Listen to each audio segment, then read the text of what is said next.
Non, donc c'est le premier événement d'AnimaFac depuis à peu près 9 mois. On est ravis de vous voir. Alors, on n'est pas nombreux et nombreuses pour plusieurs raisons. La première, c'est que en logique de distanciation sociale, etc., c'était un petit peu compliqué. Voilà, en fin de journée, on aurait aimé faire un grand événement sur une journée avec plein de monde, mais on ne savait pas trop comment ça allait pouvoir s'organiser.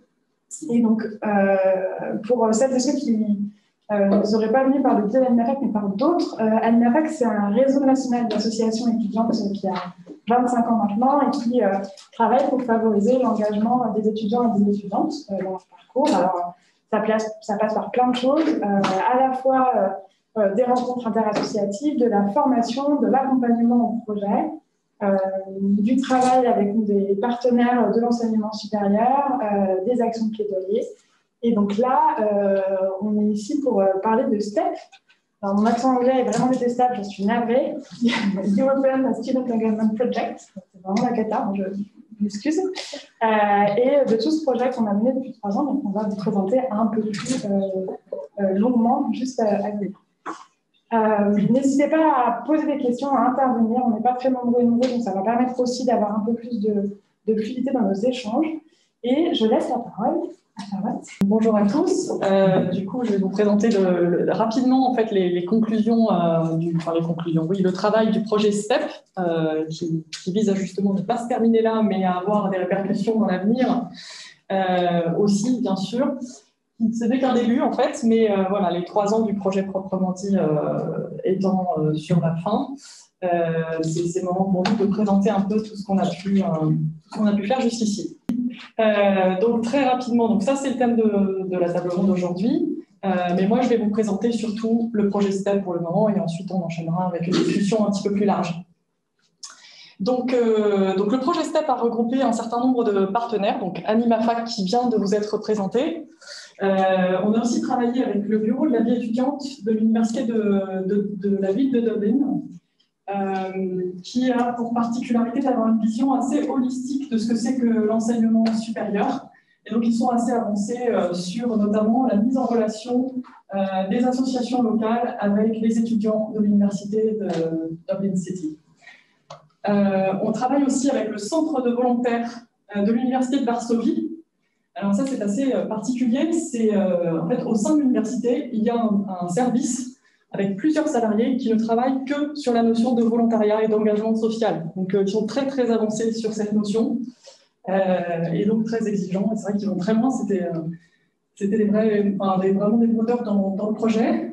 Il y avait également la Fondation européenne des universités, donc basée à Luxembourg, qui regroupe, je ne sais plus, une centaine d'universités au moins.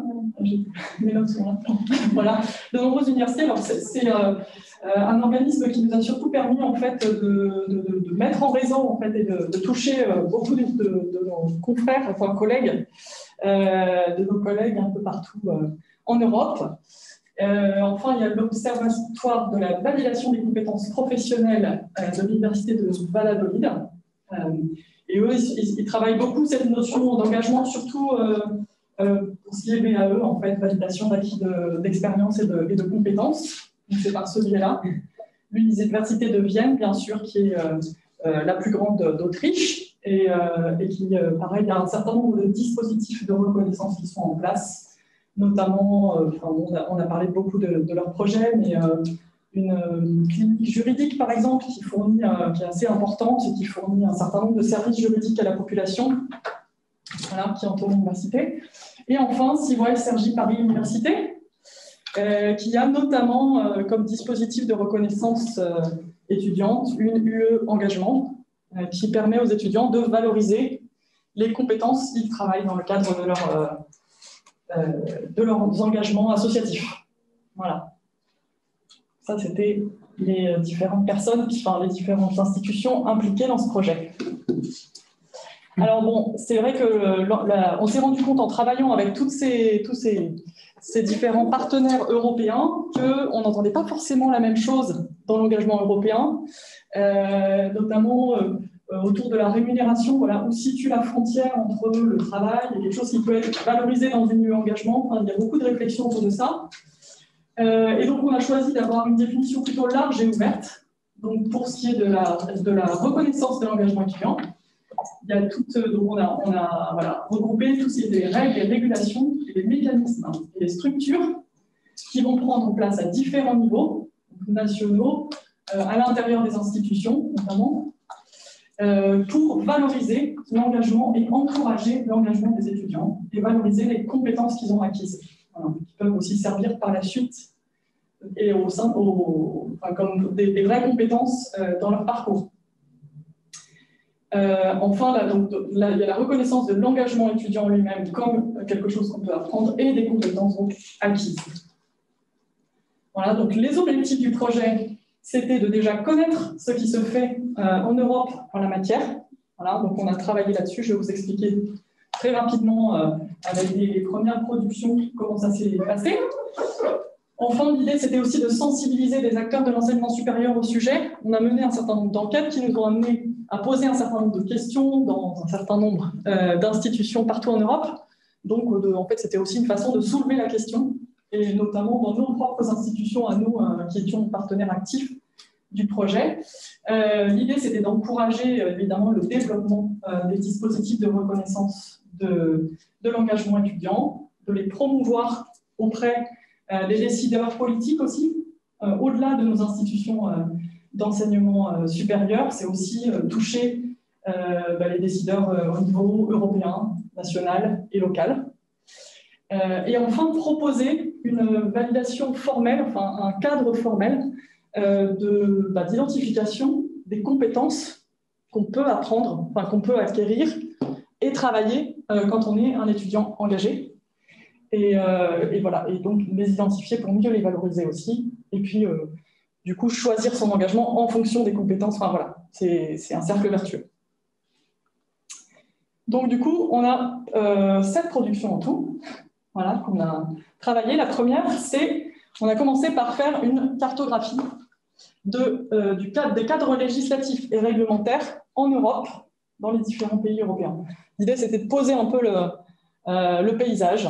Voilà. Donc, en fait, c'est une carte à filtre que vous pouvez trouver en ligne, notamment sur Animafac. Donc là, c'est le lien que j'ai choisi. Et donc, selon l'existence ou non d'un cadre, la couleur diffère, vous voyez. Donc, par exemple, en Allemagne, voilà, vous avez un certain nombre de détails sur ce qui se fait en Allemagne. C'est un cadre non contraignant, mais qui existe, encourageant. Voilà, donc c'est les oranges. Donc on voit qu'en France, il y a une loi, il y a un cadre législatif précis, mais ça, c'est Audrey qui vous présentera ça d'un peu plus près. Voilà. Et puis il y a un certain nombre de pays où il ne se passe pas forcément, enfin où les choses sont évidemment posées localement, mais là on s'intéresse uniquement au cadre législatif national. Voilà. Donc après, avec les différents calques, on voit voilà, s'il y a les publics visés, c'est-à-dire qu'on a inclus finalement des choses qui étaient des encouragements à l'engagement de la société dans son ensemble et pas forcément seulement destinés aux étudiants. Et il y en a d'autres pour lesquels c'est vraiment dans le cadre des études. Voilà. On voit un petit peu ça. Donc, voilà, vous pourrez le voir en allant sur le site Animafac. D'ailleurs, l'ensemble des productions sont sur le site. Alors, ensuite, donc une fois qu'on avait posé un peu cette cartographie des cadres légaux, des obligations légales ou absence d'obligations légales dans les différents pays, on est allé un petit peu plus près du terrain en proposant une enquête qui était en ligne. Donc, on a tous sollicité nos réseaux. Donc, il y a eu 104 établissements qui ont répondu à cette enquête qui nous a permis de plutôt sonder l'expérience de terrain de l'engagement des étudiants dans ces 104 établissements européens et puis la perception de l'engagement étudiant par à la fois le corps administratif, le corps enseignant et les étudiants eux-mêmes. Est-ce que c'est une façon valide d'apprendre ou c'est juste quelque chose qu'on fait parce que voilà, ça fait partie de la vie étudiante? Tout ça, donc ça permettait un peu de dégrossir les choses. Une fois qu'on avait fait cette première enquête, on a pu faire un zoom, voilà, un close-up sur... voilà, donc là, hop. Ça c'était un exemple d'une des questions. Voilà, identifier qu'est-ce qu'on considère comme de l'engagement. Vous voyez, c'est une des typologies auxquelles on a pu aboutir. Voilà. Et donc, à partir de ce document qui était vraiment assez vaste, on a pu aller plus loin avec un certain nombre d'établissements, donc 34, sur lesquels il se passait un peu plus de choses et sur lesquels on avait envie de travailler plus en profondeur. Donc on a mené 90 interviews, à chaque fois dans le corps administratif, chez les enseignants et chez les étudiants, pour avoir des points de vue différents sur cette notion d'engagement étudiant et de reconnaissance de l'engagement étudiant et de validation de compétences acquises dans ce cadre-là. Voilà, donc ça c'était un travail extrêmement intéressant, on a pu voir beaucoup de choses. Il y a des pays dans lesquels c'est très traditionnel, c'est des choses qui remontent depuis le Moyen-Âge. En Belgique, les étudiants font partie de cercles, par exemple. Voilà, ça, c'est des traditions très longues. Dans d'autres endroits, c'est vraiment l'engagement politique et citoyen, en République tchèque par exemple, qui est vraiment important. Le troisième rôle des universités, le rôle d'engagement de la société est vraiment hyper valorisé. Voilà, dans d'autres endroits, ça va être différent. Je parle de ceux que j'ai interviewés personnellement, en fait. Voilà, mais il y a beaucoup de choses. Donc, évidemment, tous ces documents sont disponibles. Ces rapports, ils sont très lisibles, très faciles à lire. Voilà, pas les interviews parce que ça fait beaucoup, mais les rapports à la fin sont tous disponibles sur le site d'Animal. Donc, on pourra vous donner tout ça à la suite de l'événement d'aujourd'hui. Ensuite, on a commencé à travailler donc, sur un guide des bonnes pratiques, également disponible en anglais pour le moment, mais il va bientôt être en français. Et donc, on a deux axes principaux. Donc, le premier, ça a été d'identifier des choses qui nous ont particulièrement frappées, sur lesquelles on a eu envie d'insister. Donc, des choses qui se passaient dans une quinzaine ou 15 d'établissements, si je me souviens bien. Et enfin, la deuxième partie, c'est l'auto-diagnostic des établissements pour voir un peu qu'ils identifient eux où ils en sont de cette reconnaissance de l'engagement étudiant comme une façon d'acquérir des compétences éventuellement professionnalisantes ou citoyennisantes, voilà, aussi. Je pense que ça n'existe pas comme mot, voilà. La production d'après, donc c'est un kit de formation destiné en fait aux personnes potentiellement impliquées dans la reconnaissance de l'engagement étudiant. Donc l'idée, c'est d'identifier d'abord ce qui se fait dans nos institutions, d'identifier les compétences qu'on va chercher à valoriser, et voilà, sensibiliser aussi les acteurs de l'enseignement supérieur à cette question, et enfin proposer une mise en pratique en commençant par une première expérience pour ensuite déployer et décliner. Du coup, Anthony, peut-être, Anthony a suivi cette formation. Elle est sous forme de kit, elle peut resservir bien sûr, mais il y a déjà eu des formations de fait et du coup, voilà. Merci beaucoup. Bonjour, je m'appelle Anthony. Donc, j'ai suivi cette formation STEP engagement étudiant pendant quelques jours en ligne avec la crise sanitaire. C'était vraiment utile et stimulant pour tous les personnels et toutes les personnes qui ont participé. Donc, on était amenés à faire de petites activités en groupe avec Zoom. On était aussi impliqués dans des conversations sur la sensibilisation des étudiants sur l'engagement à l'université ou donc hors université aussi. Donc c'était vraiment stimulant et intéressant. Merci. Et donc, c'était une formation qui regroupait des étudiants engagés comme Anthony et aussi, bien sûr, des professionnels donc qui sont indispensables pour pour que cette valorisation puisse avoir lieu aussi.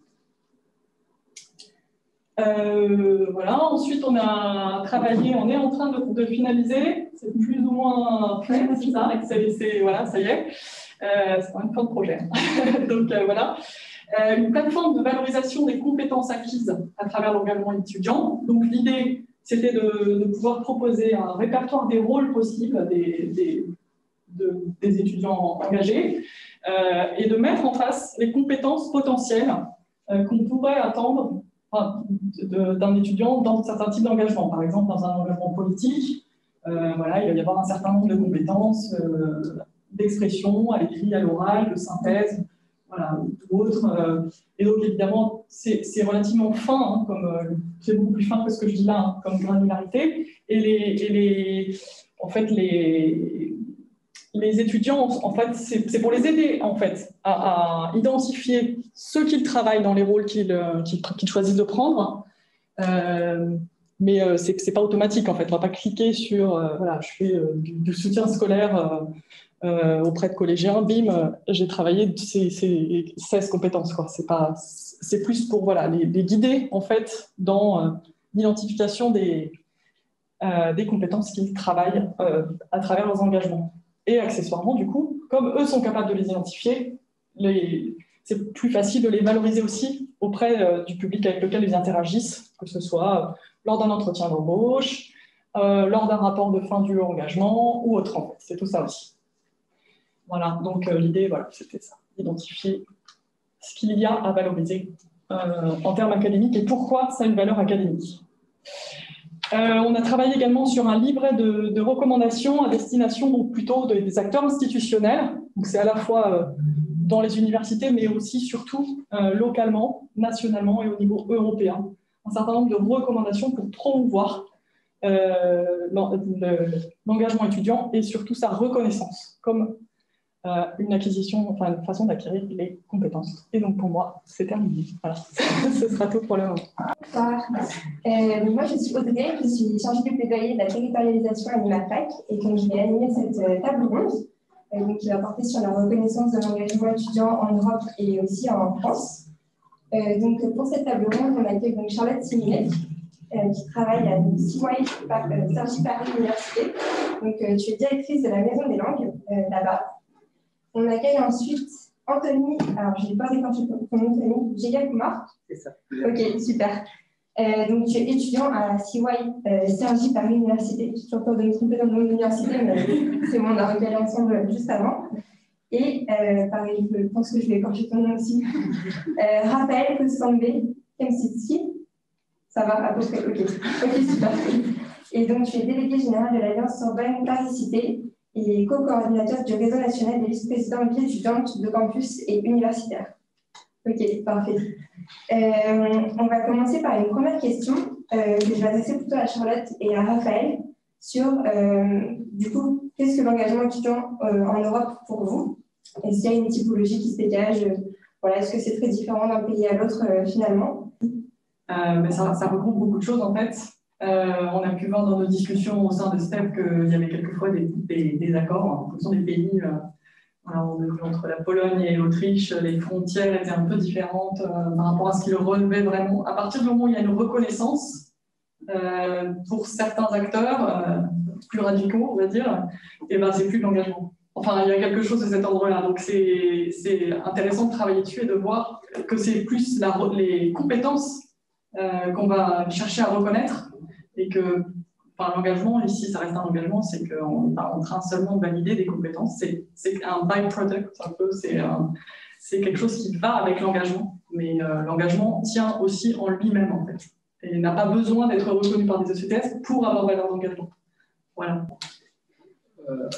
Alors, peut-être plus fondamentalement, dans mon parcours, je suis enseignant-chercheur, donc j'ai en face de moi quasiment quotidiennement des étudiants et j'ai même, alors enseigné, c'est peut-être pas le bon terme, j'étais médiateur de notre unité d'enseignement valorisation des expériences associatives à la Sorbonne Nouvelle et j'étais vice-président de l'établissement quand on a expérimenté le statut de responsable associatif aux côtés de l'IMAFAC il y a quelques années.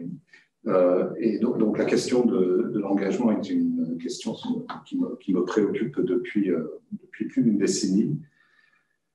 Et ce que je trouve intéressant avec le terme engagement, alors je passe en anglais parce que le titre du projet européen est en anglais, ce qui est intéressant en soi, mais mis à part même la question politique du Brexit. Mais engagement, quand on parle de student engagement en anglais, il y a un glissement sémantique par rapport à ce qu'on entend par engagement étudiant en français. Et ce glissement sémantique va vers une relation entre l'étudiant et ses études, plus particulièrement. Quand on parle de student engagement en anglais, c'est l'engagement avec ses études. Par contre, la notion d'études n'est pas réduite à la salle de cours. Et donc, quand on on commence à regarder de près à la question de student engagement, donc l'engagement avec ses études. On regarde tous les facteurs qui sont en lien avec la réussite et l'épanouissement de l'étudiant. Donc ça peut être la taille des groupes TD, mais c'est aussi les questions d'engagement associatif, comme on peut l'entendre quand on passe en français, parce qu'on comprend bien qu'un étudiant engagé dans son établissement, quelle que soit sa forme, y compris donc l'engagement associatif, joue un rôle important dans des questions peut-être plus propres au corps enseignant, l'assiduité, la socialisation, donc sa lutte contre l'isolement. Et tous ces facteurs-là tendent à améliorer les chances de réussite et d'épanouissement, quelle que soit la façon dont on définit les questions de réussite et d'épanouissement. Et d'ailleurs, ça me fait penser, c'est un peu anecdotique, mais ça me fait penser à, je crois que c'était l'université de Cambridge qui avait médiatisé une problématique intéressante par rapport à comment on rencontre dans les indicateurs la question de réussite et d'épanouissement étudiant quand on a, et ils ont pris le cas d'un étudiant de chez eux qui a fait des études de maths, qui était diplômé de maths, mais au niveau de son insertion professionnelle, il est devenu prof de yoga. Et l'étudiant disait que sa passion intellectuelle, c'était les maths. Très content d'avoir fait des maths à l'université. Son projet d'avenir, son projet professionnel était de devenir prof de yoga. Donc, il était extrêmement heureux d'être prof de yoga. Mais comment construire l'équation entre ses études et son projet d'avenir était un peu compliqué. Pourquoi je cite cet exemple-là? Parce que ça donne une idée un peu du paysage, de la complexité du paysage dans lequel on peut retrouver toute forme de reconnaissance institutionnelle, y compris évidemment la reconnaissance de l'engagement associatif. On peut créer des unités d'enseignement, et c'est déjà très bien d'ailleurs de le faire, de créer des unités d'enseignement de valorisation de l'expérience associative. On peut y accorder des ECTS. Mais la question qui se pose aujourd'hui, quand on regarde typiquement ce qui se passe en France, c'est que souvent, ces UE sont des UE libres ou des UE pré-professionnalisantes. Ils font partie de ce qu'on appelle parfois le troisième tiers de la licence. C'est-à-dire ce tiers où il y a les UE libres, pro, la LV2, l'informatique, tout ce qui n'est pas disciplinaire. Or, il y a des expérimentations, surtout dans les pays anglophones, hispanophones, un peu en Allemagne également, ça commence un peu en Allemagne, y compris en Belgique, je crois, de ce qu'on appelle l'apprentissage par le service. Et on entend, alors c'est une traduction anglaise, encore une fois, c'est service learning, et service, qu'on entend en service, c'est engagement, mais dans le sens engagement citoyen, engagement associatif, service civique, enfin tout ce qu'on pourrait imaginer comme un engagement citoyen. Je suis désolé, je mets mes lunettes et je l'enlève. C'est pas pour faire mon intellectuel, c'est parce que je ne vois rien sans et je ne vois rien avec, donc je ne sais pas trop ce qu'il faut faire. Et l'apprentissage par le service learning, ce que cette démarche tente de faire, c'est d'inscrire dans la partie disciplinaire de la formation, la partie disciplinaire de la maquette, la reconnaissance de l'engagement, quelle que soit d'ailleurs la discipline qu'on pratique, que ce soit le droit, la médecine, le journalisme, la communication, l'anglais. C'est de penser l'engagement, la reconnaissance de l'engagement de façon systémique, au moment où on commence à penser la maquette même de la formation disciplinaire. Je ne me rappelle plus de toute la question, mais... Globalement, c'était ça. Qu'est-ce que l'engagement étudiant en Europe, est-ce qu'il y a des typologies aussi qui se dégagent selon les pays, des différences notables en fait, entre pays Oui, alors, voilà, je donne un exemple d'expérimentation qui se font. Et tu as évoqué la question du cadre légal en France avec la loi d'égalité et citoyenneté de 2017. Effectivement, il y a la question légale et donc la contrainte. Mais parfois, dans les pays, les lois n'existent pas parce qu'elles n'ont pas raison d'exister. C'est que la démarche Elle est déjà dans l'ADN. Et donc, parfois, on n'a pas besoin de ce cadre législatif pour que les choses se passent. Et ça, c'est intéressant parce que ce que je dis là n'est pas une critique de ce qui se passe en France ou ailleurs. Au contraire, d'ailleurs, je pense que parfois, il faut faire attention aussi à l'histoire des institutions, à leur identité, et de trouver des solutions aux problèmes auxquels on fait face qui articulent tout cet ensemble-là et qui permettent d'avancer, évidemment, de façon collaborative, dans la co-construction, etc. Alors, on a déjà parlé pas mal de la loi Égalité et Citoyenneté de 2017, qui inscrit en fait le cadre législatif de la reconnaissance de l'engagement étudiant en France. Donc, plutôt un petit rappel pour ceux et celles qui ne sont pas forcément familiers de ce que prévoit la loi. Donc, c'est déjà une véritable avancée pour la reconnaissance de l'engagement associatif étudiant en France. Cette loi, en fait, elle marque un tournant dans la manière dont est abordée l'acquisition de compétences en France. En fait, l'engagement devient complémentaire aux études, dans le sens où en fait, les compétences qu'on acquiert dans l'engagement sont valorisées et reconnues dans le cadre de la formation. Donc, il y a pas mal de choses qui sont permises grâce à la loi. Et voilà. Donc, c'est notamment deux choses, à la fois la validation des compétences. Donc, comme je l'ai dit, le fait qu'on puisse en fait valoriser et valider des compétences acquises dans le cadre de l'engagement au sein de sa formation et donc au sein de son cursus universitaire. Et aussi l'aménagement de scolarité, donc pour les étudiants qui ont un engagement assez important tout au long de l'année. Donc pour donner un petit exemple, par exemple, de validation de compétences, si on a une personne qui est trésorière dans son association et qui du coup a fait de la trésorerie et de la gestion de comptabilité et autres, si elle a dans sa formation donc, universitaire un enseignement, un module comptabilité, elle peut potentiellement demander à ce que cette compétence déjà acquise du coup dans l'engagement puisse être reconnue dans la formation et donc pas avoir forcément à resuivre le module. Et pour tout ce qui est aménagement de scolarité, ça prend un peu trois formes. Donc à la fois dans l'emploi du temps, donc demander en fait d'avoir des temps disponibles pour pouvoir se consacrer à son engagement. Le fait aussi que la durée du cursus soit potentiellement aménagée. Et la dernière chose, c'est l'aménagement des examens. Donc voilà, pouvoir demander à ce que des choses soient prévues aussi du côté des examens pour faciliter l'engagement des étudiants. Peut-être vous demander du coup, Anthony et Charlotte, comment ça se passe la reconnaissance de l'engagement à Cergy. Voilà, quelles choses ont été mises en place, comment ça se passe du point de vue du coup étudiant et du point de vue aussi plutôt de l'université. Oui, bonjour, donc je m'appelle Anthony, je suis en 3e année d'économie et finances à Cergy Paris Université. Donc en tant qu'étudiant, donc l'année dernière, donc j'ai choisi d'intégrer un lieu libre. En fait, j'ai choisi un lieu libre qui s'appelle Animation et Culture, avec laquelle j'ai travaillé en tant que tuteur d'anglais pendant un semestre. Et à la fin de cette expérience-là, j'ai gagné 2 ECTS, donc des points en bonus, ce qui m'a permis de valider l'année avec des points en bonus. Donc ça, c'est ce que moi, j'ai eu comme expérience. Du coup, ça a été quand même aussi une opportunité pour te connaître. C'est ça. Donc, c'est ça. Avec cette expérience-là, ça m'a permis bien sûr d'avoir beaucoup d'autres opportunités à l'université. Donc, avec cette expérience, j'ai été amené à travailler avec une équipe, avec des étudiants que je n'ai jamais vus. J'ai appris à maîtriser mon niveau en anglais.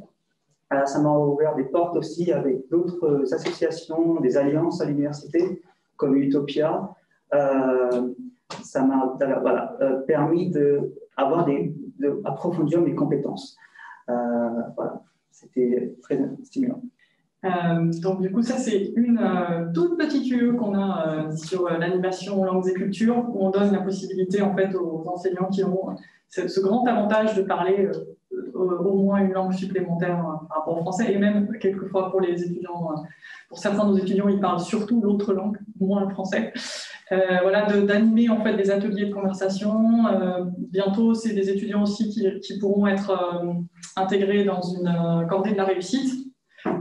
Aussi, donc on leur fournit des occasions de présenter des cultures étrangères ou des langues étrangères, donc soit dans le cadre d'une cordée, donc avec un lycée ou un collège, soit essentiellement pour 90% de ce qui se fait chez nous, donc dans des ateliers de conversation, et aussi au moment de la semaine digitale des langues qu'on a commencé cette année. Donc, ils se retrouvent à créer des contenus à destination du public des autres étudiants de l'université, puis même le site est ouvert à tous. Donc, voilà. Donc ça, c'est une option possible. Et puis, il y a cette autre option qui est un peu plus ancienne et qui est vraiment plus en cœur de sujet, parce que là, pour le coup, tous les étudiants, même quand ils ne sont pas déjà bilingues, peuvent postuler. C'est notre UE engagement. Pour cette UE, on travaille énormément avec la FEB, présent aujourd'hui. Voilà, donc c'est pour laquelle certains de nos étudiants, dans le cadre de cette UE, font notamment du soutien scolaire. Je crois qu'ils participent aussi à des cordées de la réussite parfois. Voilà. Et donc, alors, la collègue qui devait présenter cette UE, qui fait partie du jury, est malheureusement souffrante aujourd'hui. Donc, du coup, je rentre peut-être moins dans le détail que ce qu'elle aurait pu faire, parce qu'elle doit passer tous les étudiants en jury. Mais donc, les étudiants font un rapport réflexif sur leur expérience en fin de semestre pour valider l'UE. Et dans le jury, il y a donc les associations et des représentants du corps enseignant de l'université qui s'assurent qu'il y a eu un vrai travail de fait, parce que c'est pas juste un affichage, mais il faut vraiment qu'il y ait une plus-value, une valeur ajoutée de l'engagement de l'étudiant pour l'association dans laquelle il s'est engagé, et aussi que ça a été l'occasion pour lui de développer de nouvelles compétences ou de les faire grandir. Voilà. Ça, c'est pour nous. Merci, ouais. Raphaël, est-ce que tu voudrais réagir un peu sur ce qui peut se passer dans d'autres établissements ou sur ce que toi tu vois passer aussi dans le centre du réseau si tu veux prendre.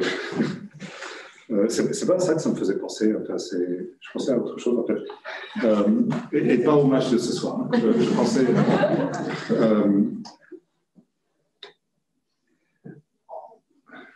En fait, j'avais envie de dire que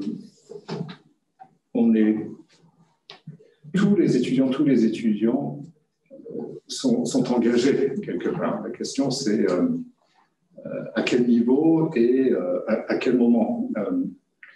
On peut identifier plusieurs catégories d'engagement. On commence souvent avec les spectateurs. Et donc, c'est le rôle le plus passif. Hein. Mais sans les spectateurs, si vous n'étiez pas là, mon engagement...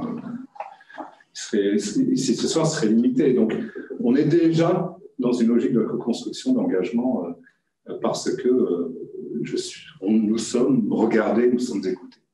Donc, le rôle de spectateur est important déjà. Ensuite, on identifie les participants. Ensuite, les organisateurs, les leaders. Et ensuite, c'est cette dernière catégorie qui est extrêmement intéressante, ce qu'on appelle les agents de changement. Les agents de changement, ce sont les personnes engagées à un stade où elles commencent à influer sur le monde qui les entoure, que ce soit au niveau de l'université, le territoire sur lequel leur campus est inscrit, sur le plan national et parfois sur le plan international. Et on parle souvent en anglais, quand on évoque les change agents ou agents of change, on parle de agency, on parle d'agent. Donc en français, on traduit ça par agentivité. Et agentivité, encore une fois, c'est cette capacité à influer sur le monde qui nous entoure en sortant de la logique d'imposition des structures auxquelles on doit faire face. Alors évidemment, la structure auquel on fait face quand on est étudiante et étudiant, c'est l'université. Et donc, on rentre dans une logique ici où ce schéma de participation, ce schéma d'engagement qui amène jusqu'à ce rôle un peu d'agent de changement, finalement permet à l'étudiant engagé non seulement évidemment d'agir au niveau de son engagement, mais de changer même, influer même sur l'évolution de son établissement.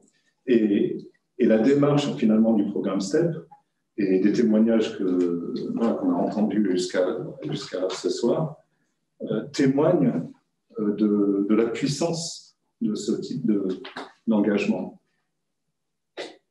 ce n'est pas forcément un aboutissement, ceci dit.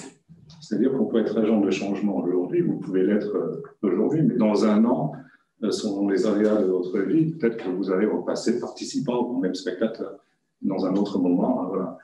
On peut repasser de participant à agent de changement parce qu'on est à différents stades de ses études. On a d'autres moyens de s'engager à un moment en particulier. Mais en tout cas, ce concept d'agent de changement, de valorisation de son engagement jusqu'à ce stade d'agent de changement, de ne pas souffrir de la, comment on appelle ça, de la posture, la logique de l'imposture, c'est extrêmement important. Voilà, je pensais à ça en vous écoutant. Donc, je ne pensais plus aux autres établissements. Mais peut-être que je vais donner un autre exemple parce qu'on en parlait tout à l'heure.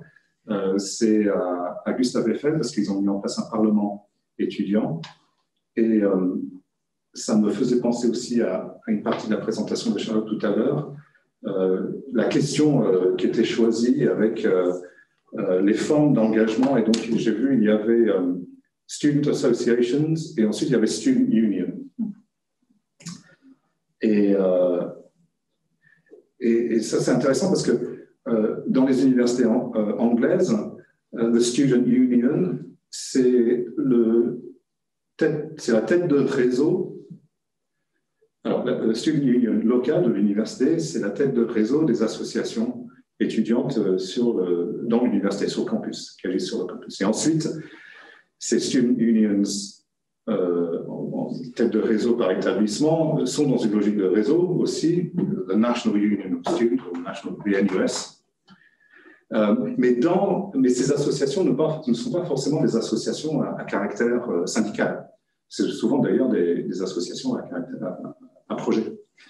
Ce qui donne une autre couleur, évidemment, à la notion d'union au sens syndical, dans sa traduction qu'on pourrait faire en français. Mais par contre, ça n'enlève rien, finalement, à l'engagement politique, ce que ça représente. Évidemment, je pense à ça parce qu'on a les élections régionales en ce moment en France et on parle beaucoup de la faible participation des jeunes dans les élections. Et on parle de la démocratie en crise.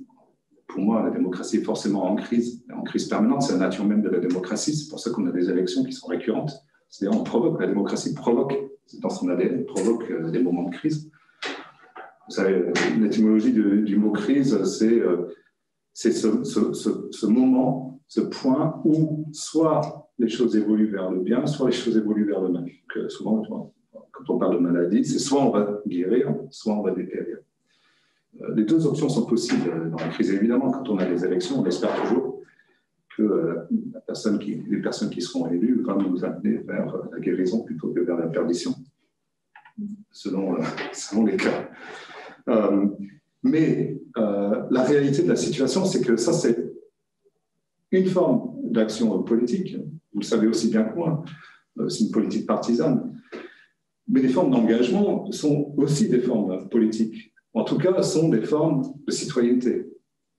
Ce sont des formes d'engagement civique qui sont aussi des actes politiques qui sont extrêmement importants à reconnaître. Alors, évidemment, les élections partisanes ont du mal à reconnaître cela.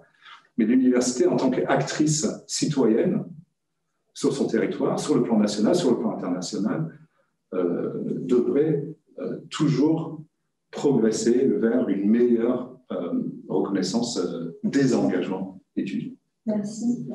Donc, on disait qu'en France, on a ce cadre légal qui est contraignant, la loi égalité citoyenneté. Raphaël, tu disais qu'il y avait des pays où il n'y avait pas forcément en fait, besoin de cadre législatif contraignant. Pourquoi? Et après, une question un petit peu plus large, est-ce qu'il y a des équivalents en Europe du coup, de cette loi égalité citoyenneté ou voilà, quelles sont un peu les choses qui se font en termes de, du coup, pas d'engagement étudiant, mais de reconnaissance de l'engagement étudiant en Europe? Il y a un peu de questions, donc peut-être tu veux commencer sur Steph, du coup. du coup.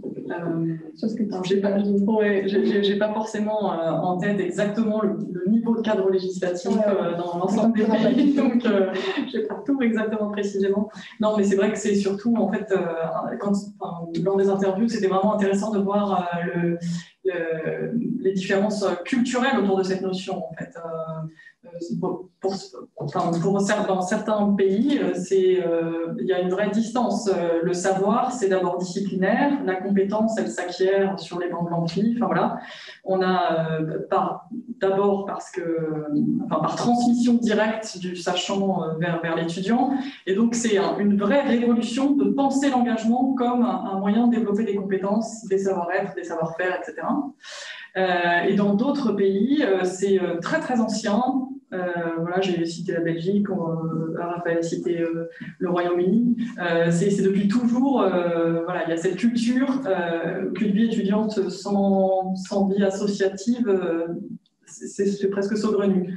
Et donc, c'est pas forcément formulé, mais il est clair qu'il y a un certain nombre de compétences qui s'acquièrent uniquement en dehors de ce qui est purement de l'ordre du cursus, en fait. Voilà, donc ça, c'était vraiment intéressant de le voir. Oui, surtout ces différences-là, ouais, c'est ça, surtout ça qui m'avait frappé. Voilà. Je parle beaucoup, non?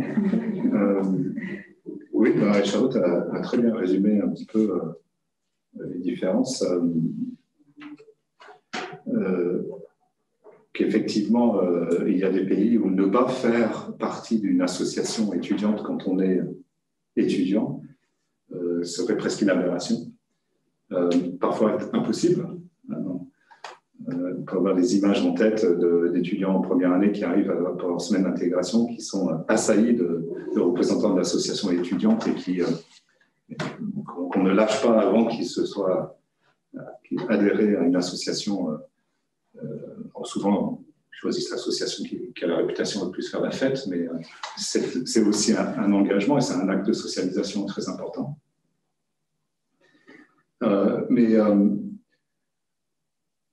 Je pense que ce qui commence à changer la donne en France aujourd'hui, c'est la problématique de l'individualisation des parcours, alors que l'accès à l'enseignement supérieur est en train de se massifier.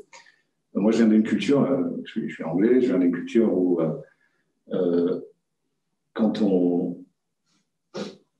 est dans une démarche de recherche d'emploi, les recruteurs, ce qui les intéresse surtout sur le CV, c'est la dernière rubrique, la rubrique Hobbies ou autre.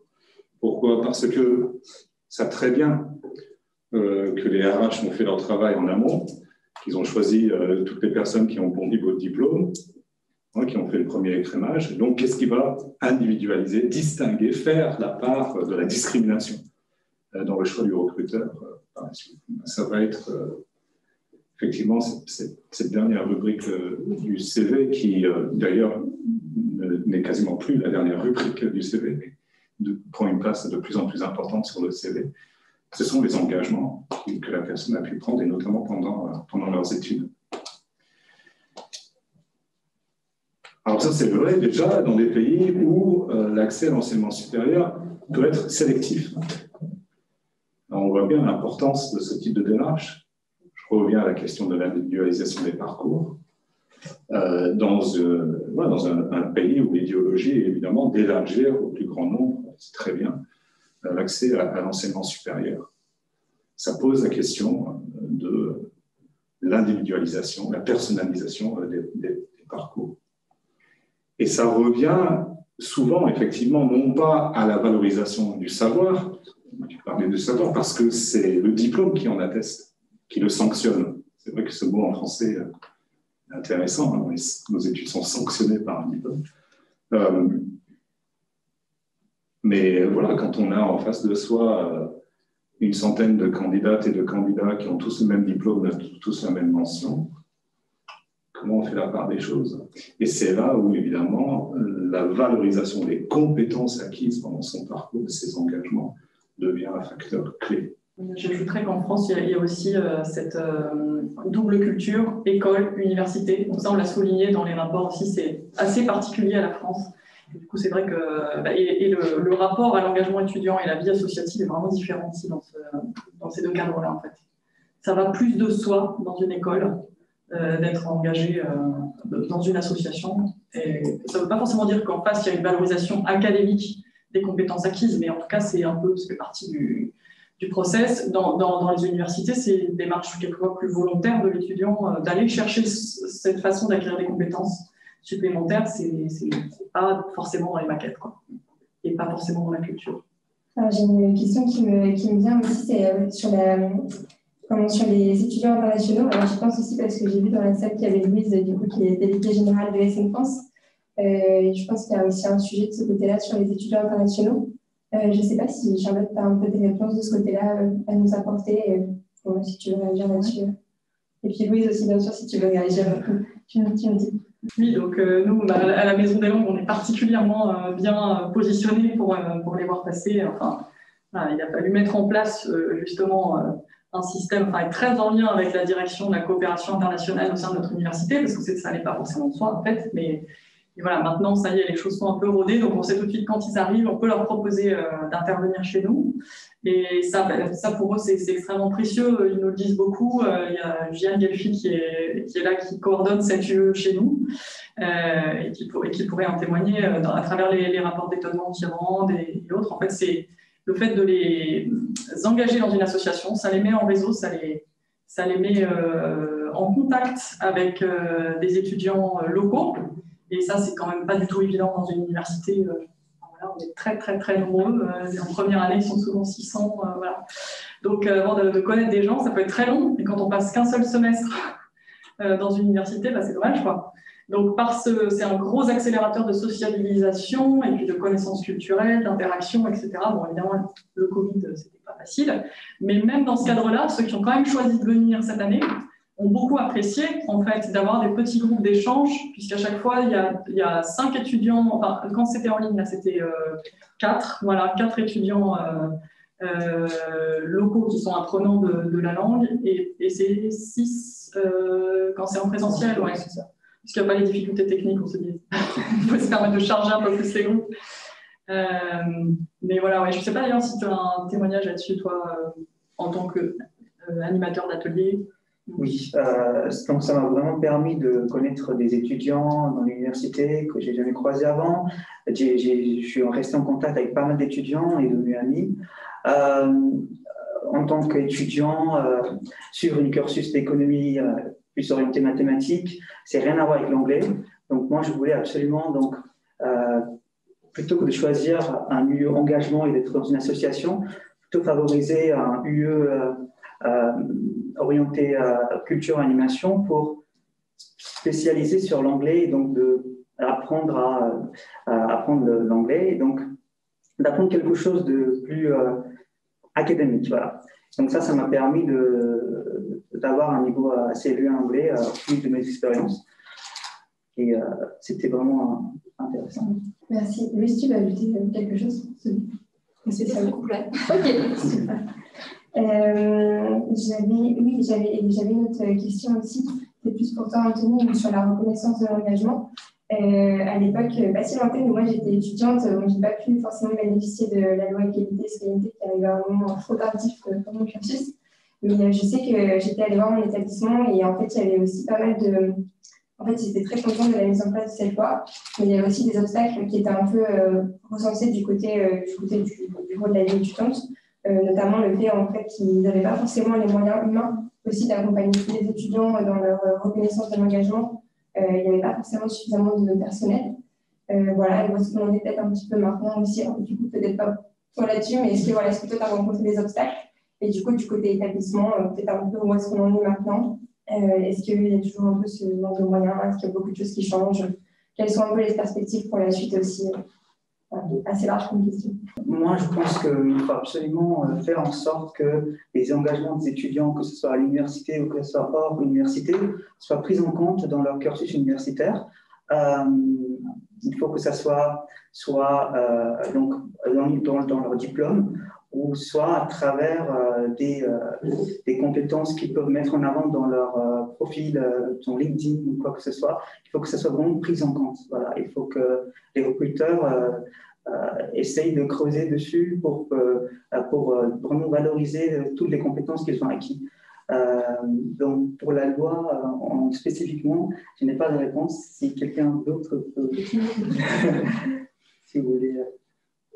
non, ça, la loi, non.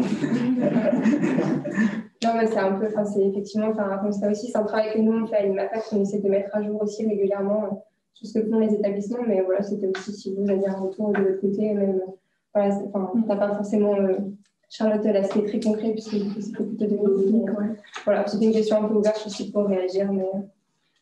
Sinon, l'obstacle, il est souvent culturel. Enfin, selon les filières, en fait, il faut trouver, c'est comme partout dans une structure, il faut trouver les éléments où il y a un petit peu de mobilité, un peu d'ouverture à cette question, pour basculer en fait, et accepter d'intégrer ces nouvelles façons d'apprendre. Je ne sais pas si c'est très, très clair, mais c'est ça en fait. Il faut trouver les clés d'entrée en fait. Et voilà, il y a certaines personnes pour lesquelles ça va vraiment résonner comme quelque chose d'intéressant, d'actif. Pour d'autres, ce sera une sensibilisation qui va prendre plus de temps. Et donc c'est un travail de long terme quand même sur une université. Pour arriver à dire la systématisation, ne serait-ce que des UE libres, elle date de cette année.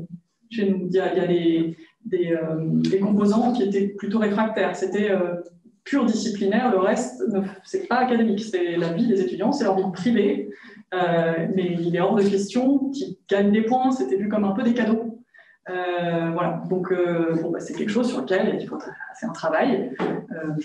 Après, le but n'est pas forcément de retourner la tête des gens, hein, c'est pas du lobbying complètement maladique, à tout prix pour que tout le monde soit d'accord, mais c'est vrai que voilà, ce travail de se dire, si en fait, quelqu'un qui sait, qui sait prendre la parole, qui sait monter un projet, qui sait accompagner, qui sait faire de la pédagogie, il a une valeur ajoutée, justement pour notamment cette petite partie du CV qui fera la différence à quelqu'un à diplôme égal. Et puis on aura appris d'autres choses, mais ça peut être assez long. Dans les pays où ce n'est pas traditionnel, dans les structures où ce n'est pas déjà traditionnel. Effectivement, moi je suis entièrement d'accord avec ce que disait Anthony. Il faut arriver à systématiser la reconnaissance de l'engagement étudiant dans les cursus, mais les choses avancent de façon incrémentale parce que c'est pas parce qu'une loi existe que le lendemain matin tout le monde se réveille et on changer de culture et de mentalité sur ces questions-là. Et il ne faut pas oublier non plus que les personnes qui définissent les maquettes de formation sont des personnes comme moi, qui ont été formées à définir des maquettes de formation de cette manière-là. Et tout d'un coup, on nous dit, en fait, vous faites mal, et que le savoir que vous avez capitalisé, et que vous avez pris l'habitude de transmettre parce que c'est ce qu'on vous a demandé de faire il y a 10 ans, mais en fait, c'est plus la bonne manière d'enseigner. Et ouais, vous êtes sympa, mais moi, je fais quoi déjà, je pratique un métier pour lequel je n'ai pas été formé, parce que souvent les enseignants-chercheurs, moi, je fais partie de la génération qui n'a pas eu de formation vraiment poussée sur le métier d'enseignant-chercheur.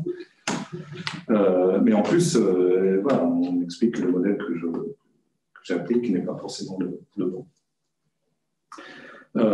Et donc les réticences ne sont pas toujours parce qu'on a peur du changement, mais on ne sait pas forcément comment changer. Ce n'est pas forcément très évident.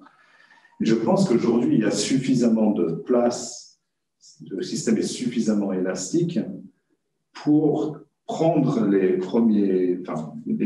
prochains pas qui vont renforcer les questions de reconnaissance des engagements et qu'après, il faudra peut-être réadapter le cadre législatif pour offrir encore plus de place d'expérimentation, etc. Mais voilà, parfois il faut accompagner, déjà dans le cadre qui existe, il faut accompagner les acteurs pour faire changer les choses. On peut déjà, pour utiliser un terme qui est à la mode, hack pas mal de choses.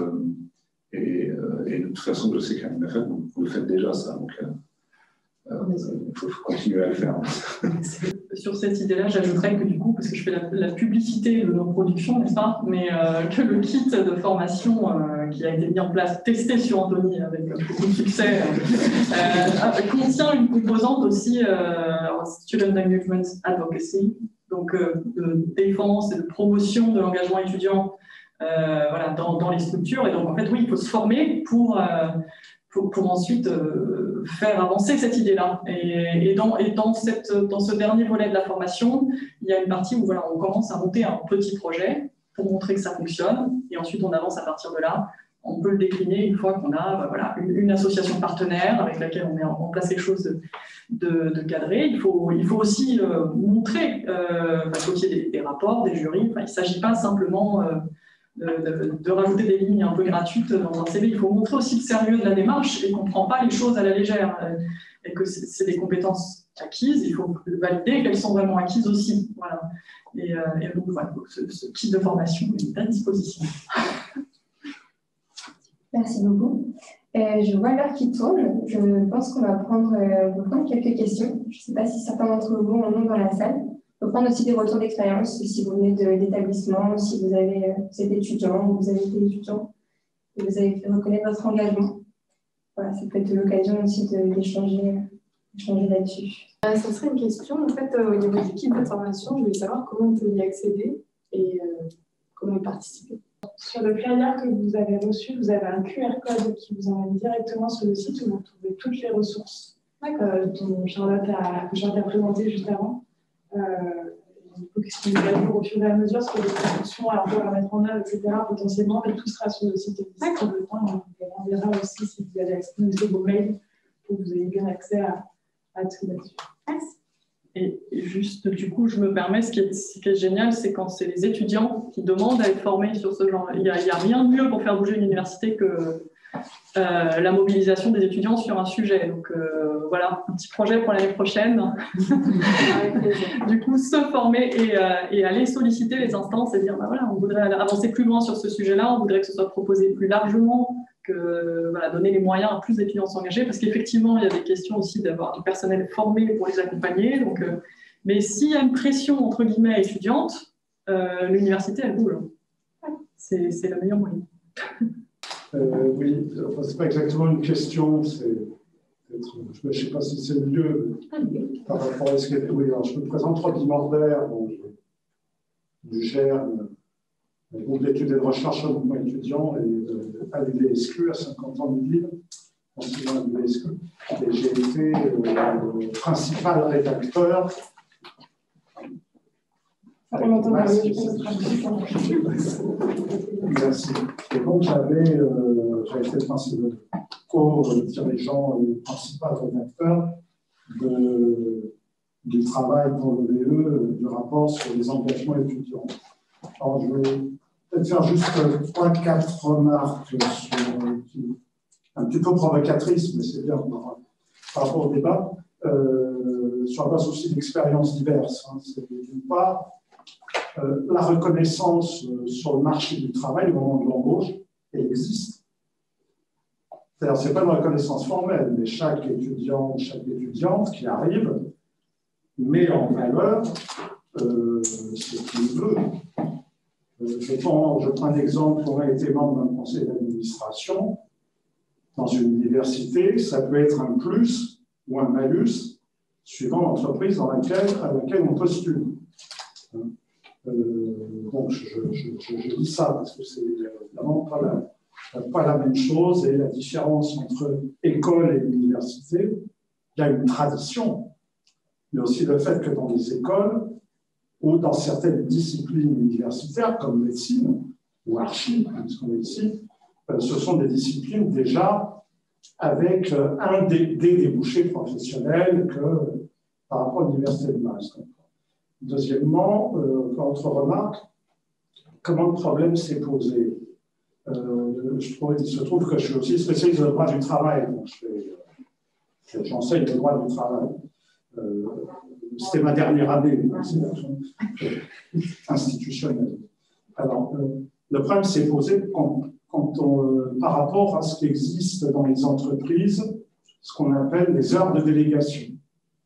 dans les syndicalistes qui ont les délégués du personnel, représentants du personnel qui ont des heures payées par l'employeur pour accomplir leur mission. On comprend très bien que ce n'est pas possible de le faire dans l'université en donnant, je vais proposer, en donnant aux élus, à des responsables, parce qu'ils passent du temps. Donc ça dénaturerait d'ailleurs, et c'est un problème de l'institutionnalisation qui peut dénaturer l'engagement. Car l'engagement qui n'est jamais gratuit au sens de, on a toujours des motivations, et pas d'abord motivé en règle générale par le fait, en faisant ça, je vais avoir des points. Il se trouve que j'ai enseigné dans le supérieur privé et que c'est des systèmes qui existaient.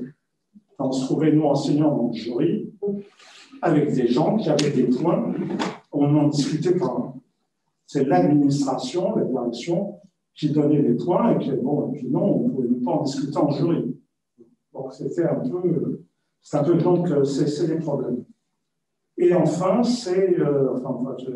autre point, là aussi en parallèle un petit peu avec le monde du travail, on est de plus en plus dans la recherche non plus de savoir-faire, mais de savoir-être. Mais ce n'est pas forcément quelque chose qui est positif dans le travail. C'est-à-dire que le savoir-être n'est pas neutre. Savoir animer une équipe, etc., c'est très bien. Qu'est-ce qu'on fait des gens qui ne savent pas, qui sont plus intimidés, mais qui ont des compétences professionnelles et qui peuvent être rétifs à des formes d'organisation du travail d'aujourd'hui. Donc, moi, je suis pour préparer à ce monde qui existe, mais de conserver à l'université l'œil critique. Et quand on a des étudiants qui font des stages, moi, par exemple, pour mes étudiants, puisque je fais un cours de relations professionnelles, quand ils sont engagés dans une activité plus syndicale, étudiante, de type syndicale ou représentative, je leur demande, comme aux autres, de travailler, mais ils vont travailler sur, par exemple, je leur demande analyse des élections universitaires, ou par exemple, observation d'une campagne électorale à l'université, ce qui permet effectivement, ce qui est un thème plus familier, mais ce qui est un travail en tant que tel qui va être noté. Puisqu'en France, il faut noter. Donc, c'est aussi ça le problème. Et enfin, c'est par rapport à une expérience à Reims, en 3 ans, on avait animé avec Jean-Philippe Levoile, qui a servi, une unité d'enseignement mouvement étudiant, transversale. C'est vrai, on s'était heurté au fait que, comme il pouvait y avoir des lieux libres, chaque discipline a créé ses propres unités d'enseignement.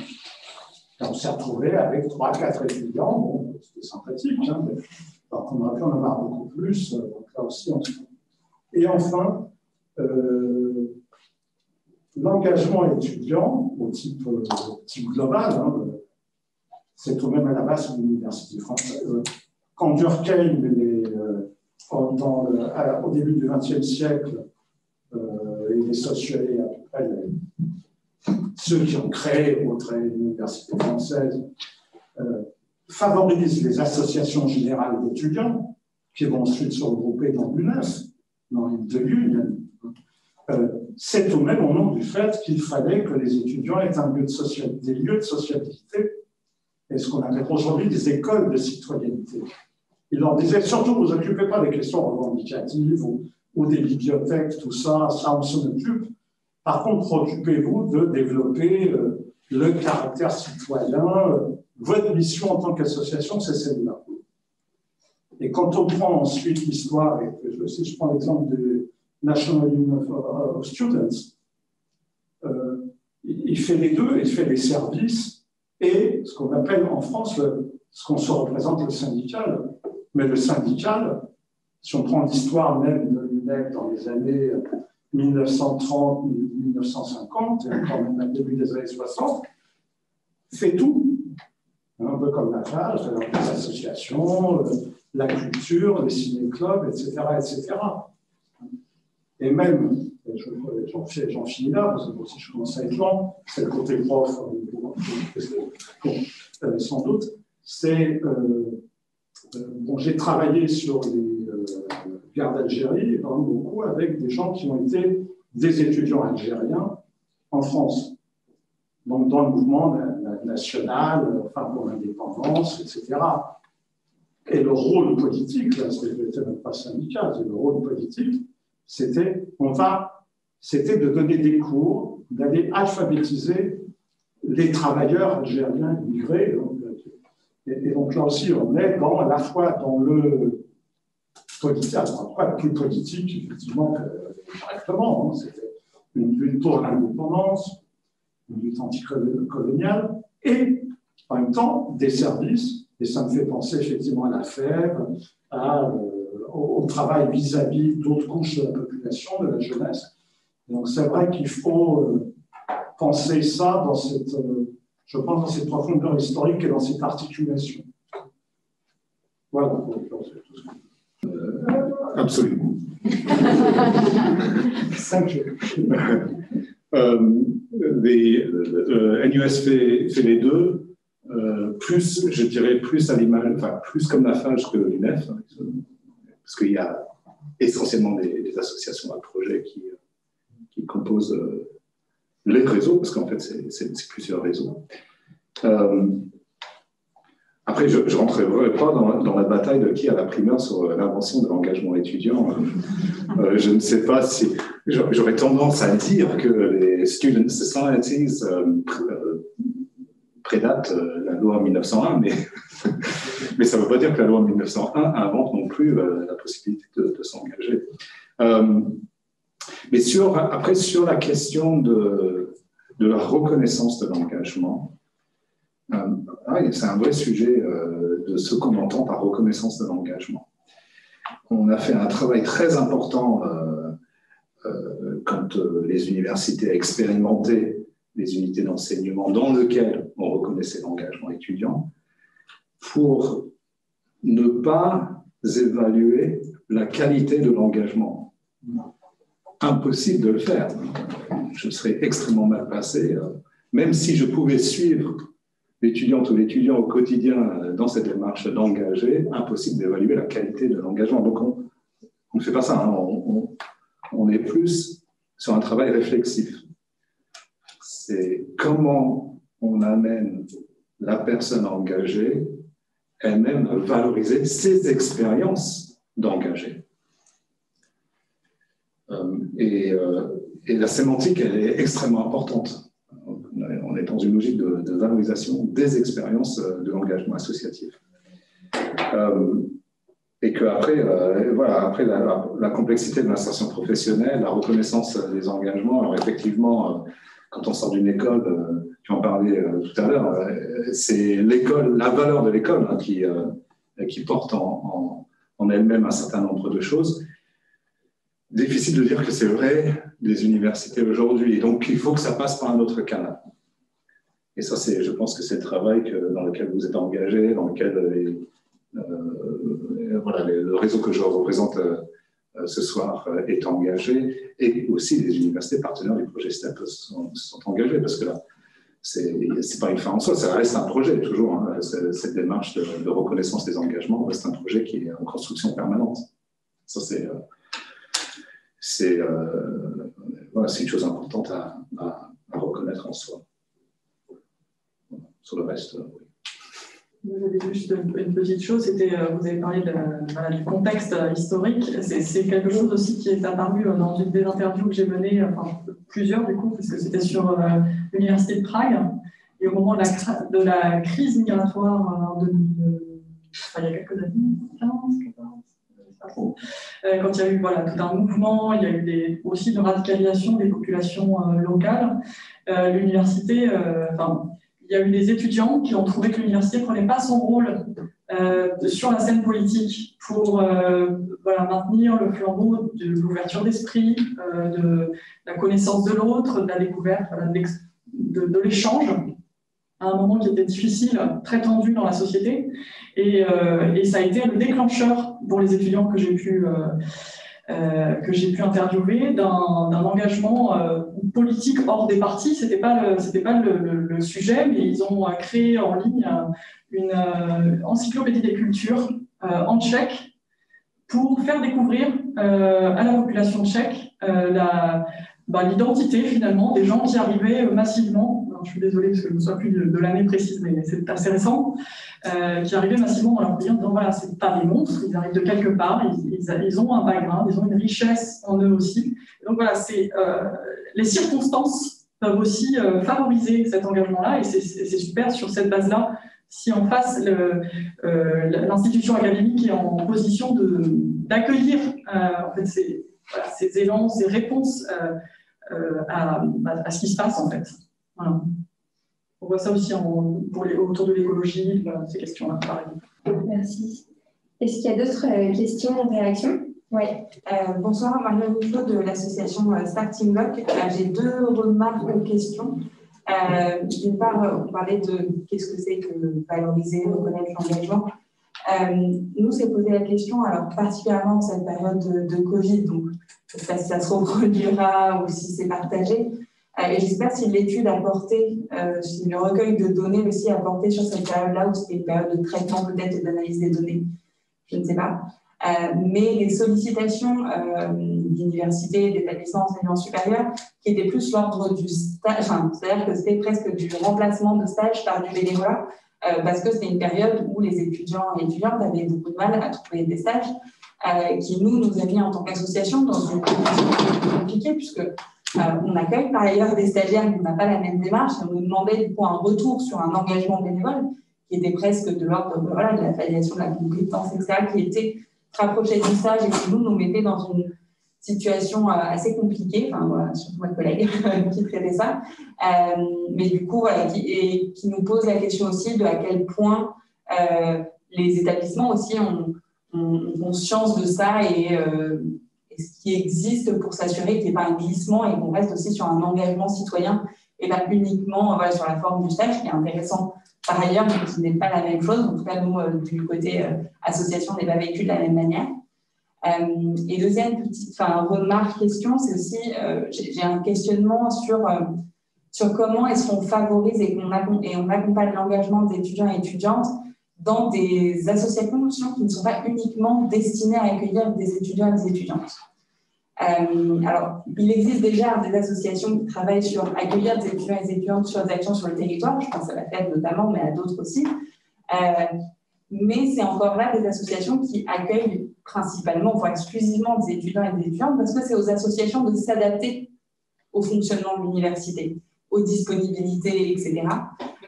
Et par exemple, on voit un gros déficit d'engagement des jeunes et des étudiants et des étudiantes dans des associations plus classiques. Je ne parle même pas de nous qui accueillons principalement des jeunes, mais je sais pas, ça peut être la Croix-Rouge, le Secours populaire, enfin voilà, et d'autres associations vraiment plus locales, avec un aspect du coup intergénérationnel qui est très intéressant, mais on voit que ces associations ont beaucoup de mal, tout simplement parce qu'il faudrait qu'elles s'adaptent complètement aux modalités d'engagement et aux disponibilités, etc., des étudiants et des étudiantes, et ce que leur permet leur établissement.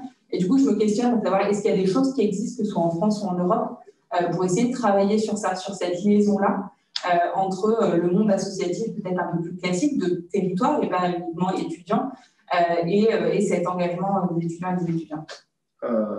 Je vais commencer par le dernier point parce que je ne me rappelle pas du premier, mais vous pourrez me rappeler après. Il y a un prof qui s'appelle John Goddard, qui était à Newcastle University. Newcastle University, à ne pas confondre avec the University of Newcastle. Il n'y a pas qu'en France où on a des problèmes de dénomination de nos établissements d'enseignement supérieur. Un campus historiquement en centre-ville. C'est un ancien polytechnique au sens anglais du terme. Donc c'est un établissement d'enseignement spécialisé à l'origine dans des formations techniques, d'ingénierie, etc.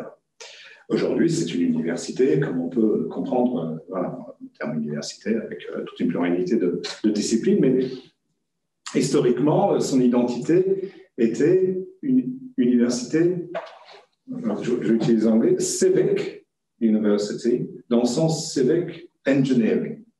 Dans le pont rez-de-chaussée, voilà, tout ça.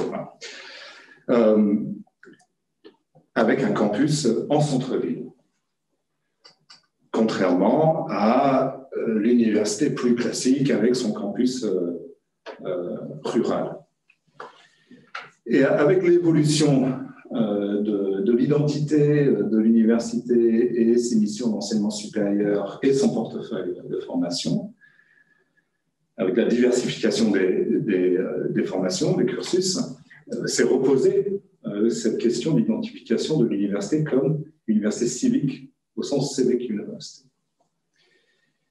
Et John Goddard, lui, a dit qu'en fait, il faut distinguer, il faut évidemment employer le terme civique dans ce sens plus courant aujourd'hui, donc un engagement citoyen, mais il faut distinguer entre les universités qui ont un engagement citoyen et les universités citoyennes. Une université qui a un engagement citoyen, c'est une université qui dit on laisse de la place aux engagements, et notamment évidemment, les engagements que peuvent prendre nos étudiants. On va créer des UE libres en reconnaissance des engagements dans les différents cursus. On va peut-être adapter les emplois du temps des étudiants qui peuvent démontrer qu'ils sont engagés comme responsables associatifs. Vous voyez bien à quoi je fais allusion. Mais l'université citoyenne fait autre chose. Une université citoyenne inscrit de façon systémique son rôle en tant qu'actrice sur son territoire, son actrice citoyenne sur son territoire, et fera en sorte que l'ensemble de la communauté soit en permanence engagé dans des actions sur le territoire, que ce soit par le biais d'associations étudiantes ou d'autres types d'associations, que ce soit du bénévolat, que ce soit du volontariat. Et que quand on pense le portefeuille des formations, quand on pense les maquettes, on pense d'abord cet engagement citoyen. Quand on pense nos objectifs de recherche, nos projets de recherche, les projets sur lesquels travaillent nos laboratoires, on pense d'abord à cet engagement-là. Et il dit, en fait, c'est tout simple aujourd'hui. On prend les ODD, les 17 ODD, les 17 objectifs de développement durable, et on peut les décliner à l'échelle locale, régionale, nationale et internationale. Et ce sont des engagements qui articulent recherche, formation, vie étudiante, expérience étudiante dans son ensemble, toutes les actions dans lesquelles doit s'engager une université aujourd'hui. Et par ce biais-là, on se rend compte qu'on peut articuler des actions très fortes sur son territoire, par exemple la lutte contre la précarité alimentaire. Je prends cet exemple-là parce qu'on a vu pendant la période Covid, et la première remarque me revient à l'esprit, le développement des agroécoles, par exemple. Lutte contre la précarité alimentaire sur son territoire. Mais on sait très bien aussi que la lutte contre la précarité est une problématique internationale. Donc l'engagement au niveau local est une problématique reconnue au niveau international. D'ailleurs, une problématique qui relève aussi de projets scientifiques de recherche, qui s'engagent aussi dans la définition de formation, etc. Donc, Goddard, pour lui, dit, voilà, il faut qu'on arrive à changer l'ADN des universités pour en faire des universités qui sont véritablement les universités citoyennes. Ça revient un petit peu à votre remarque aussi, c'est-à-dire que la citoyenneté, comme on l'a peut-être conçue, ou qui a été conçue au moment où l'UNEF s'est créée, n'est pas forcément le même type d'engagement citoyen qu'aujourd'hui. Aujourd'hui, voilà, on a d'autres formes, d'autres cadres qui permettent d'identifier les différents types d'engagement et de leur reconnaissance, et notamment, bien sûr, les 17 ODD que je signalais tout à l'heure.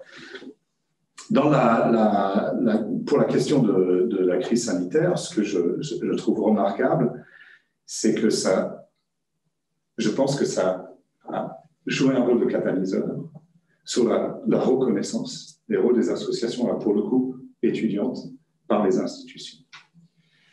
Et qu'au début de la crise, on avait peut-être cette crainte de voir, et je pense qu'il y a une réalité derrière cela, les subventions attribuées aux associations étudiantes par les universités baissaient parce qu'on disait, il n'y a plus d'événements sur les campus, donc à quoi bon d'offrir des subventions? Et ensuite, on s'est rendu compte que la question de la socialisation ne se réduit pas à l'événementiel. Que dans la socialisation, il y a les questions sociales et civiques. Et que l'engagement des associations étudiantes, d'ailleurs de tout genre, moi je peux parler d'associations à la fois de théâtre, aussi bien que des associations qui ont porté des actes ne sont pas uniquement dans une logique événementielle, mais que la socialisation se problématise autrement. Et je pense qu'aujourd'hui, les institutions, les universités, en tout cas c'est le cas de mes collègues au sein du réseau, ont une image très forte de ce que les logiques de socialisation portées par les associations étudiantes veulent véritablement dire aujourd'hui.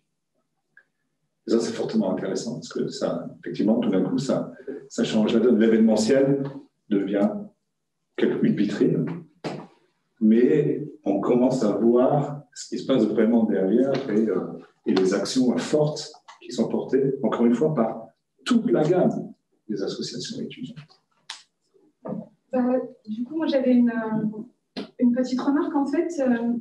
Charlotte, tu disais tout à l'heure, quand tu as commencé, c'était intéressant parmi toutes les universités qu'il y avait cette espèce de tension entre, d'une part, l'engagement, la notion d'engagement, et puis d'autre part, la validation des compétences, et que dans certains endroits, ça s'annulait presque. On considérait que l'engagement disparaissait si les compétences étaient trop validées, ça ne devenait plus de l'engagement.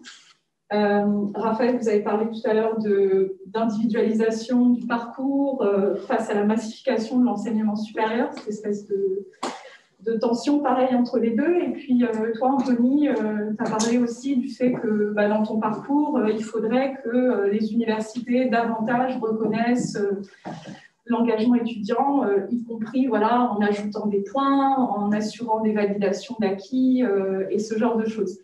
Il y a un mot que je n'ai pas entendu de la soirée, mais qui est sur toutes les lèvres, en fait, c'est la précarité.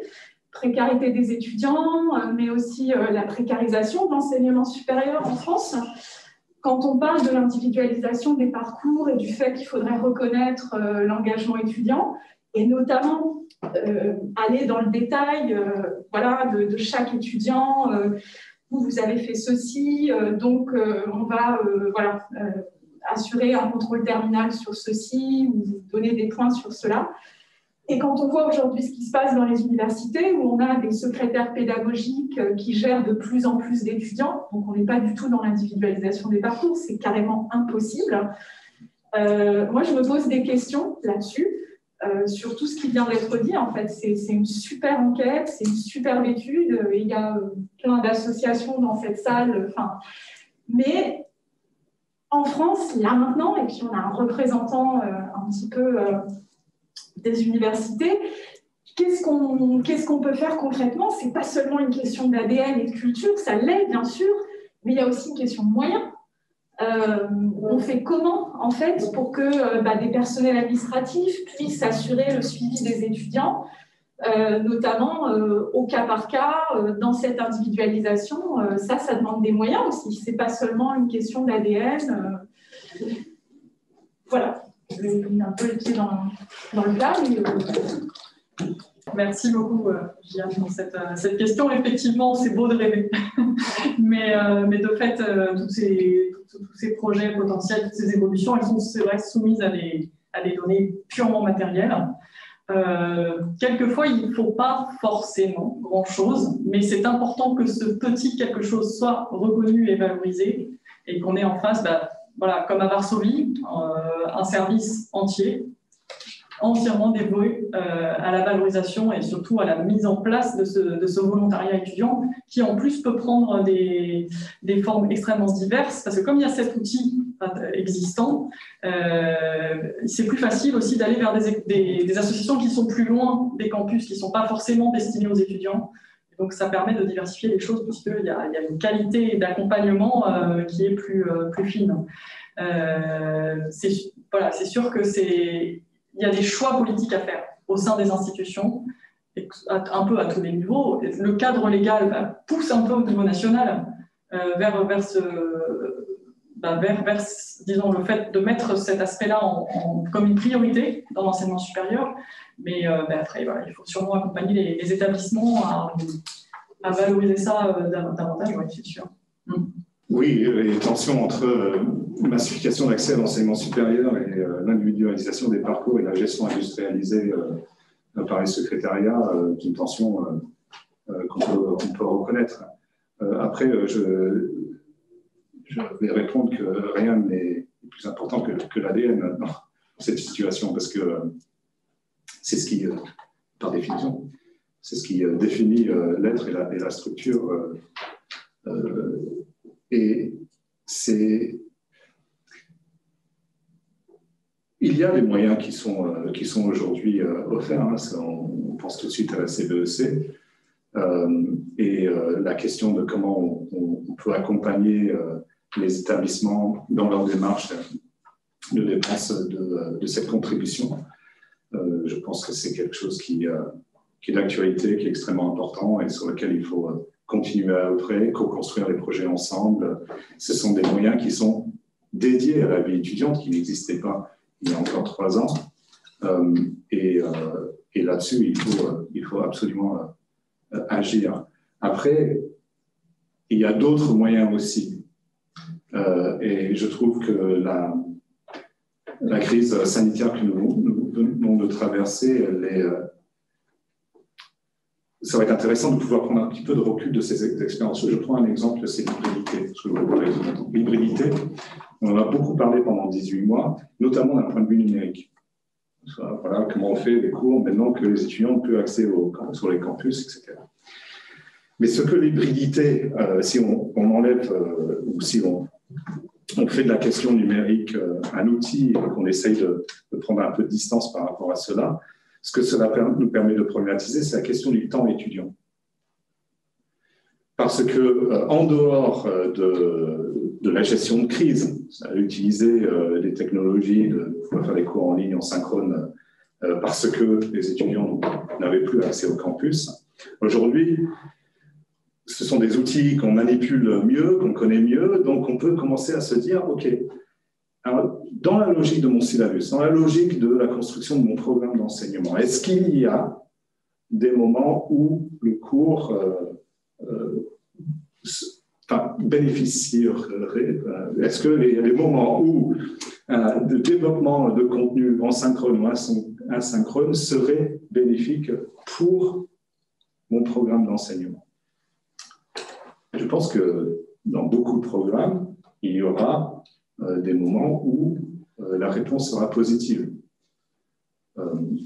Typiquement, ça pose la question de l'intérêt de cours magistraux. En dehors du rite de passage, c'est ce qui démarque la différence entre le lycée peut-être et l'université, mais d'un point de vue pédagogique, l'intérêt d'une tête parlante à 30 rangées de sièges, pas forcément, c'est un peu mon cas ici, pas forcément très intéressant.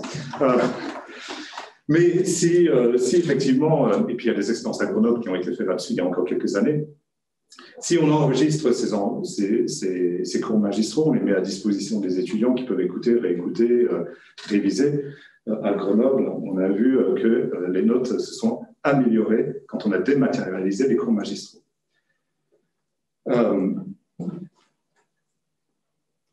Ça veut dire qu'on libère de la place. Et quand on libère de la place, on libère aussi les moyens. Je ne dis pas ici qu'il faut réduire la taille des campus. Au contraire, ce que ça permet de faire, c'est que ça permet de sortir de cette problématique de ratio mètre carré étudiant département. Moi, j'ai connu ça. Hein, on a les directeurs de département qui disent « j'ai tant d'étudiants, donc il me faut tant de salles de cours. Parce que j'ai tant d'étudiants, il me faut tant de secrétariat, donc il faut tant de bureaux. » Et le résultat, c'est qu'on a un îlot, un cluster de salle de cours. Les étudiants arrivent, ils ont toujours les mêmes cours dans les mêmes salles. Ils arrivent, vont directement en salle de cours, ils repartent. Ils ne voient pas les autres aspects du campus. Ils ne sont pas du tout dans une démarche de socialisation. Et ce n'est pas du tout dans une démarche non plus efficiente de l'utilisation des mètres carrés. À partir du moment où on repense le temps étudiant dans une logique d'hybridation et qu'on crée d'autres espaces qui nous permettent de ne pas être dans l'attribution de mètres carrés par département, mais vraiment penser la vie du campus, y compris du sens de cours, dans sa globalité. Libérer les mètres carrés pour des exploitations autres, notamment par exemple l'attribution de mètres carrés à des associations étudiantes. Permettre donc le développement de ces associations-là. Permettre aussi donc de créer des liens entre la vie de ces associations-là et la vie institutionnelle de l'université. Passer par le développement des emplois étudiants. Nous savons que plus la logique d'emploi étudiant se développe, plus le fonctionnement de l'établissement est efficient, parce que ces emplois étudiants, ces étudiants employés par les établissements jouent un rôle de traducteur entre l'administration et le public étudiant, facilite donc la connaissance et la reconnaissance des procédures administratives, allège la charge de travail des secrétariats pédagogiques, fluidifie les relations entre l'administration et les étudiants. Cela, c'est possible aujourd'hui. C'est possible et ça change l'ADN des institutions. Merci beaucoup pour votre participation à tous les trois. Avant de conclure, j'aimerais adresser quelques remerciements au nom de l'AnimaFac. Tout d'abord aux personnes d'AnimaFac qui ont travaillé ou qui travaillent encore sur le projet. Donc Yann Gobert, Maria-Lie, Alessandra Palatiano et Lola Bonipol. Ensuite, remercier l'agence Erasmus+, qui a permis à ce projet de voir le jour. Et enfin, CY Cergy Paris Université, qui est un partenaire clé sur ce projet. Merci beaucoup. On va pouvoir se diriger du coup vers le buffet à l'étage avant d'aller regarder le match pour ceux qui veulent. Et, voilà, merci beaucoup à tous et bonne soirée.